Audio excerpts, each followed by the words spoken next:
మనం చిన్నప్పటి నుంచి గుడి అనగానే దానికి ఏదో ఒక చరిత్ర, ఏదో ఒక కథ వింటూనే పెరుగుతూ వచ్చాము. అలాగే ఇప్పుడు మీరు చూస్తున్నటువంటి ఈ కోటిలింగేశ్వర స్వామికి కూడా ఒక కథ కాదండి, చాలా రకాల కథలు చెప్తూనే ఉంటారు.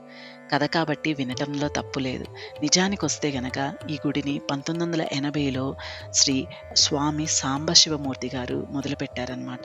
అతను ఈ గుడి మొదలుపెట్టడానికి గల కారణం అతని కలలో వచ్చేసి సాంబశివుడు కనిపించాడని, అప్పటినుంచి తన విజన్ వచ్చేసి కోటి లింగాల్ని స్థాపించాలని చెప్పేసి నమ్మకము. ముఖ్యంగా ఈ గుడొచ్చేసి బెంగుళూరులో కోలార్‌కి దగ్గరలో ఉన్నటువంటి కమ్మసంద్రంలో ఉందన్నమాట.